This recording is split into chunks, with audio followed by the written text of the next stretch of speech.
Hey, what's going on, guys? Welcome back to another video. And today I will be talking about Mortal Kombat 11 Aftermath, and this is going to be my review of the game. And this is not only going to be a game review, but it is also going to be a spoiler talk video that I will be doing today in this video. So don't forget to like, comment, subscribe, and so let's get into this game review / spoiler talk for Mortal Kombat 11 Aftermath. Alright, so Mortal Kombat 11 Aftermath, of course, you know, it's like it says in the title, the aftermath of the events that happened, you know, in Mortal Kombat 11. So, yeah, so this whole new story takes place after, you know, the events that happened in Mortal Kombat 11, and, you know, this is why I call it a spoiler talk, because there will be spoiler for the first story, which, of course, was called Mortal Kombat 11. Alright, so Mortal Kombat 11 Aftermath, of course, is where, you know, it takes place after the events of Mortal Kombat 11. Liu Kang, he's a god now. That's why he's called Fire God Liu Kang, because, you know, he combined his powers with Raiden. And, so Raiden combined powers with Liu Kang. So now, you know, he's Fire God Liu Kang now. He defeated Kronika, who was the Time Titan in the last story. And what happens is that, you know, Liu Kang, he tries to restart time. But unfortunately, a portal opens up. Shang Tsung, Fujin, and Nightwolf, they come out the portal, and Shang Tsung tells Liu Kang, hey, like don't restart the history or else the hourglass will shatter. And basically what Shang Tsung tells, you know, Raiden and Liu Kang is that he basically tells them that you cannot restart history unless you have the crown that Kronika had before she died. Before, you know, Liu Kang had defeated her. So, basically what this is about is that it's basically a time travel story. So what happens is that, you know, Liu Kang, he sends Shang Tsung, Nightwolf, and Fujin back in time so that way they can get the crown before, you know, everything happened before, you know, Liu Kang had defeated Kronika. So they had to go back in the current timeline and get the crown, but then, you know, they had to end up, you know, altering some of the events, and they had to actually end up changing the timeline because, you know, some things are unexpected that happen for them, and so basically, you know, it's time travel. You just go back in time, you do time travel, you go questing with Shang Tsung. And I thought it was really cool because I like how, you know, Shang Tsung was actually voice acted by the guy who played as Shang Tsung in the Mortal Kombat movie, you know, back in the 90s. And I thought that was really cool how they did that. Very clever. And I gotta say, in my opinion, I honestly like this story better than the story that we got with Mortal Kombat 11 when Mortal Kombat 11 first came out. And like I said, I just like this story better. It's a more fulfilling ending, and not only that, but like what happens is that, you know, the DLC characters that you saw in the first combat pack, they actually play a role in this story. So like Shang Tsung, he was a DLC character in the first combat pack, and so was Sindel. She was a DLC character in the first combat pack, and she plays a role in this story as well. So it's pretty crazy how it works though. So basically, you know, they had to end up, you know, changing some events that happened.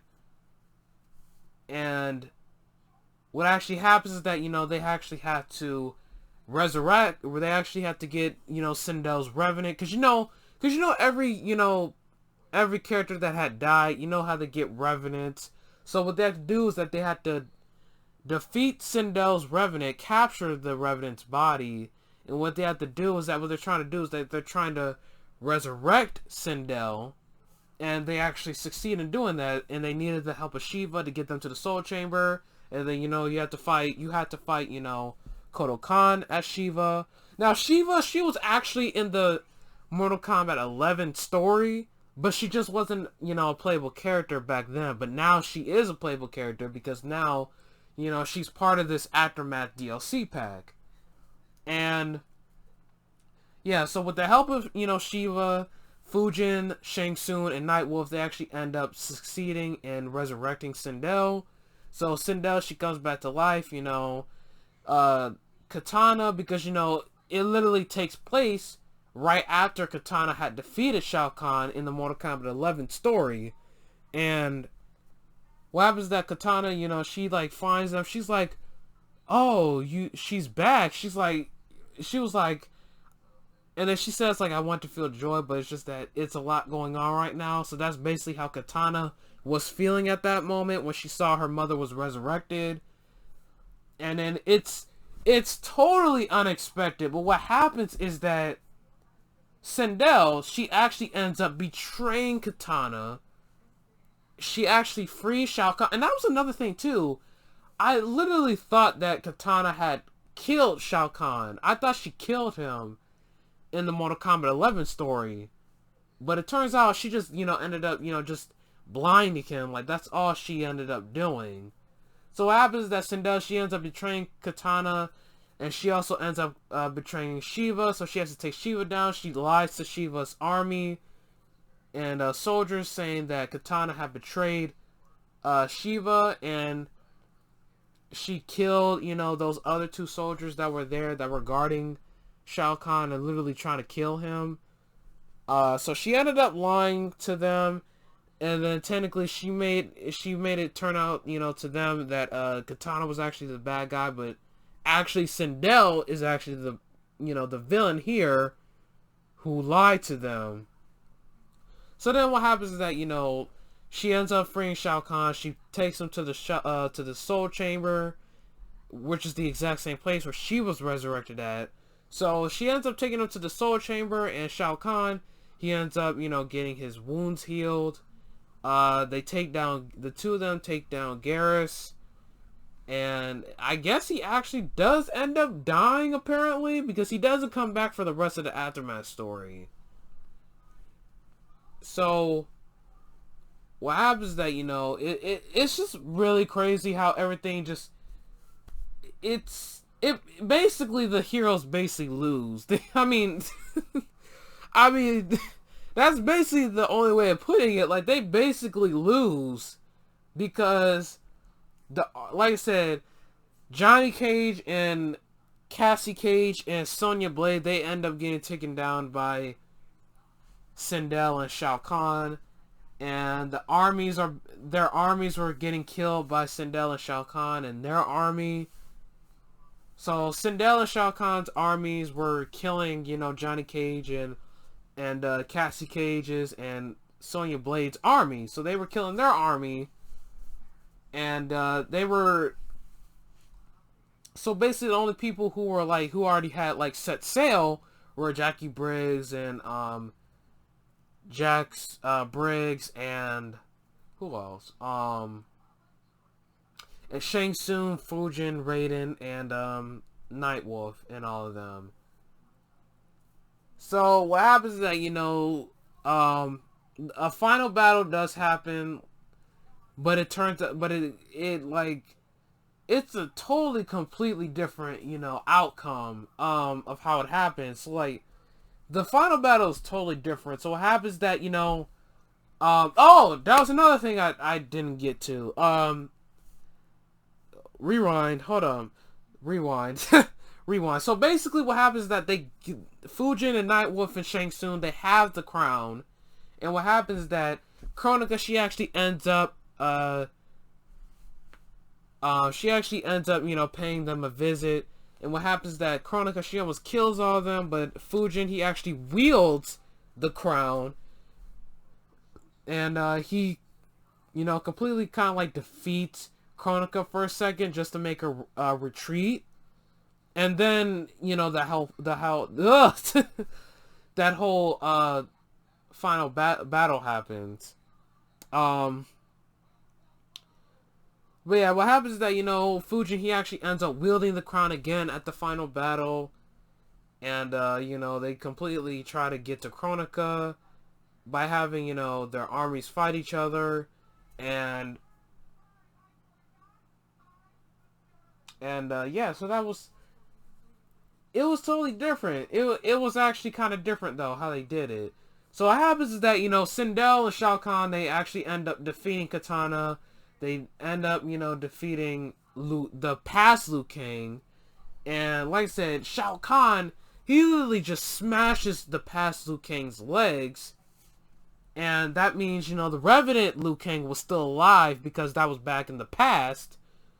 And his legs actually end up getting smashed because the past Liu Kang's legs actually ended up getting smashed. So, yeah, so the two of them, they got defeated. Kung Lao gets defeated as well. And it's this scene that I'm about to tell you guys, it was just absolutely insane. So what happens is that, like, when Sindel and when Sindel and Shao Kahn, when they exit the ship, you just see how, like, they lower the ramp down, but you just see how something just rolls down the ramp, and it's actually Kotal Khan's head. So they literally killed Kotal Khan. And it was just nuts. So, like, Kotal Khan, he actually ends up dying in this story. And what happens is that, you know, Shang Tsung, you know, you cannot trust him. You know, that's how it's always been for years. Shang Tsung, he's always been betraying people. And, you know, because Shang Tsung, he's full of lies and deceit. So what happens is that, you know, Fujin, he has the crown, and then Raiden, I'm doing quotation marks, Raiden, literally tells Fujin, he's like, Fujin, I must use the crown against Kronika and her army. But then Fujin, he was like, no, I'll do it. And then Raiden is like, he was like, let me do it. And then, you know, Fujin, he actually ends up giving Raiden the crown, but the real Raiden actually comes flying down and landing where Fujin is at. He's like, your lies have been revealed, sorcerer. And it turns out that Shang Tsung, he was actually pretending to be Raiden. So Shang Tsung has the crown, and Shang Tsung, he uses the crown, and he actually makes himself young again. He's all powerful now because he has the crown now. So he actually ends up defeating Raiden and Fujin. He ends up taking their souls, but they're actually still alive. So what happens is that, you know, Kronika, they're getting ready for him. So literally Sindel and Shao Kahn and Shang Tsung, they actually end up, you know, fighting the Revenant, Kung Lao, the Revenant Jade, and they actually end up fighting the Revenant Katana. And they actually end up killing all three of them. And then what happens is that Shao Kahn, he thinks, he's like, okay, he's basically saying, you know, Katana, it'll be a pleasure killing you. But then, nope, it turns out Shang Tsung, he literally just starts attacking Shao Kahn and Sindel. It's like, at the same time, I thought that was stupid. It was like, it was really stupid of Shao Kahn to think that he was actually going to end up getting some of the power too.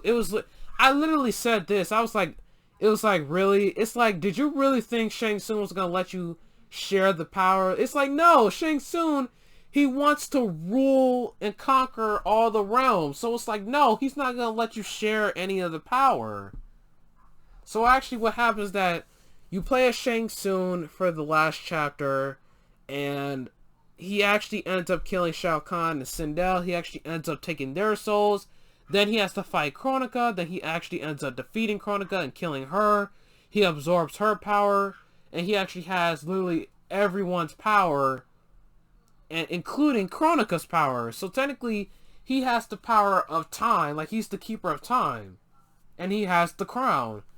So it happens that when he actually ends up trying to restart history, a portal opens up, and it's Fire God Liu Kang from the future. He literally comes back. He's like, seize before you doom us all. And then he actually ends up fighting Shang Tsung. And now this is the thing too. That's another thing I want to talk about. Sorry if you guys can hear my dog downstairs, but what happens is that there's actually two endings for this story, where there's a bad ending, or villain ending I should say, and then there's a good ending. where, you know, you're the hero. There's a hero ending. So basically what happens is that what I did, what most of you guys saw, is that what happened is that, you know, what I did is that I played the bad ending first, where basically you play as Shang Tsung again and you defeat Liu Kang, and then Shang Tsung actually ends up killing Liu Kang and taking his soul. And it's literally like, it's absolutely crazy. So what happens is that, and that's another thing too, is that before before he started fighting Fire God Liu Kang, Shang Tsung, he started realizing, he was like, oh, wait a minute, Liu Kang, you actually knew that I was going to wield the crown and win successfully. And then that's what Shang Tsung, Shang Tsung literally says, you let me win. And that's what he says to Liu Kang. He says, you let me win.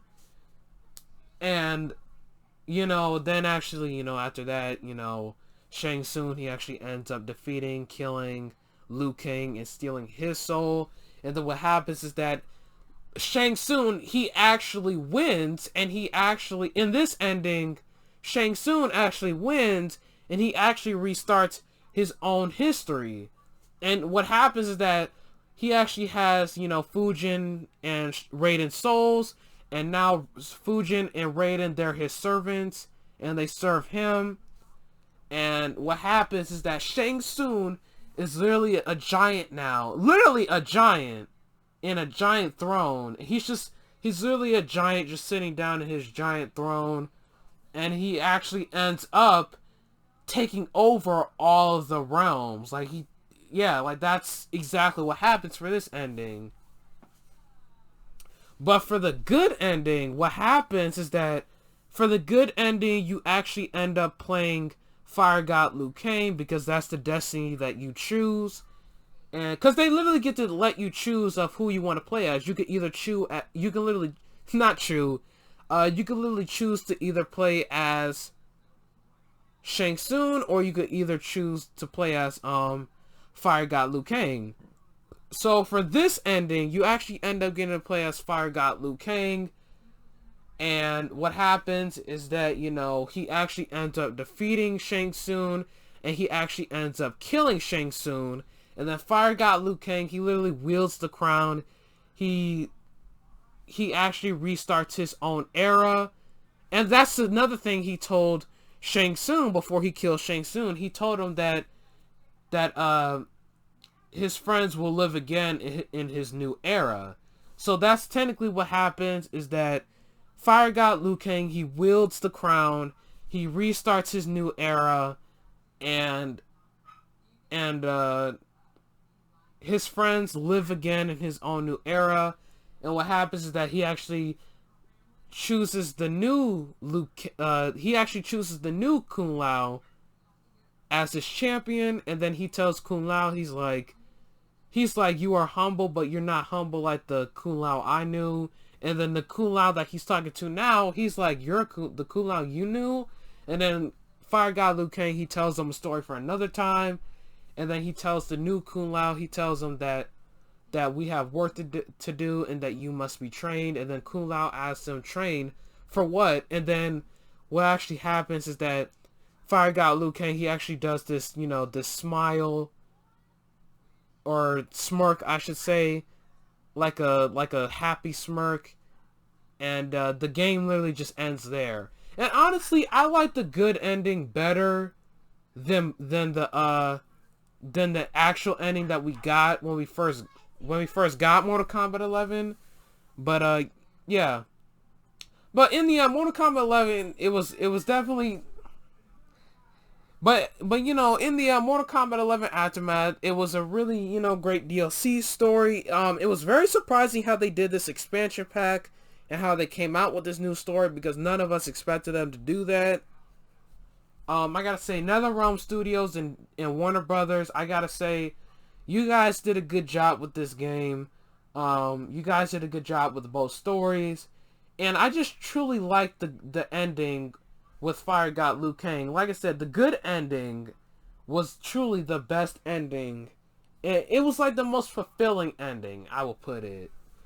But yeah, in the end, Mortal Kombat 11 Aftermath.